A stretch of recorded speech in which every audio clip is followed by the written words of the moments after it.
have decided to follow Jesus. I have decided to follow Jesus. I have decided. Ma Bible au quotidien, le verset du jour. Romains chapitre 12, le verset 21, je cite. Ne te laisse pas vaincre par le mal, mais surmonte le mal par le bien. Fin de citation, glorifions le Seigneur. Still I will follow. Alléluia, bien-aimés auditeurs et auditrices de notre Seigneur Jésus-Christ.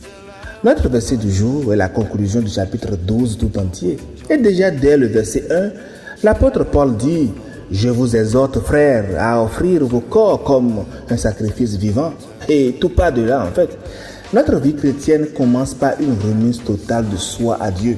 Et à partir du verset 9 du chapitre, Paul décrit ce que cela donne dans nos relations. Que la charité soit sans hypocrisie. Bénissez ceux qui vous persécutent. Bénissez et ne maudissez pas, les versets 9 et 14.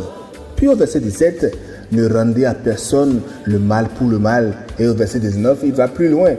Ne vous vengez point vous-même, bien-aimés, mais laissez agir la colère de Dieu. Et juste avant notre verset du jour, le verset 20, Paul cite une parole de proverbe. Si ton ennemi a faim, donne-lui à manger. S'il a soif, donne-lui à boire. Car en agissant ainsi, ce sont des charbons ardents que tu amasseras sur sa tête. Autrement dit, ta bonté, là où l'autre attendait une réponse, va devenir le moyen même par lequel Dieu travaillera son cœur. Et c'est seulement après avoir décrit tout cela que notre verset du jour vient comme la conclusion. Ne te laisse pas vaincre par le mal, mais surmonte le mal par le bien. Bien-aimé, Paul emploie ici le verbe vaincre, un vocabulaire de combat, parce qu'il y a vraiment un affrontement. Et le piège ici qu'il dénonce est subtil.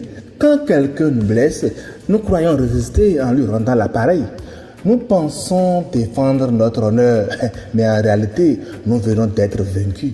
Le mal a reçu son œuvre, il est entré en nous. On peut perdre un combat spirituel en croyant le gagner. Mais soyons honnêtes, chers amis, dans le Seigneur, parce que dans la réalité de nos vies, ce verset est l'un des plus difficiles à vivre.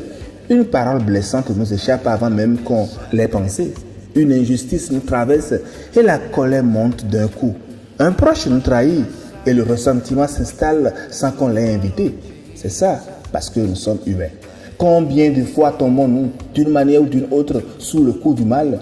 La vérité, c'est que par nous-mêmes, nous n'y arriverons jamais.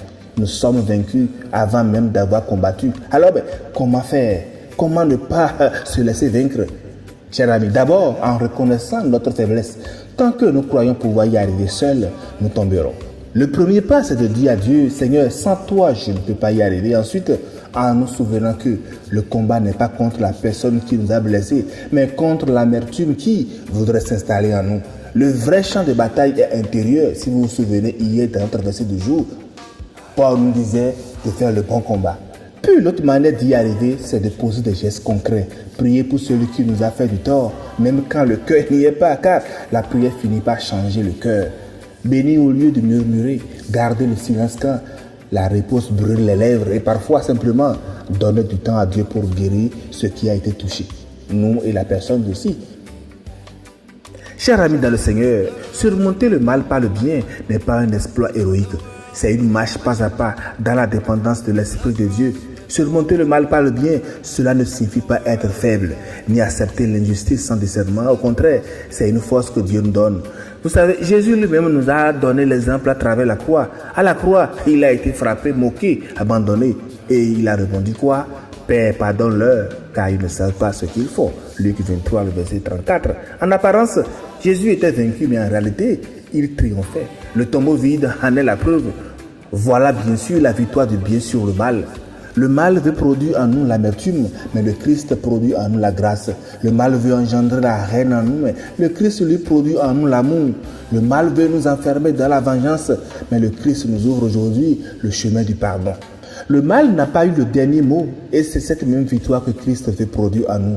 Je prie l'Éternel de nous apprendre à bénir, à pardonner et à aimer même ceux qui nous blessent et que sa victoire sur la croix devienne la nôtre jour après jour au nom de notre Seigneur Jésus-Christ. En définitive, au travers du verset, chers amis, ne nous décourageons pas si nous tombons. Relevons-nous et marchons.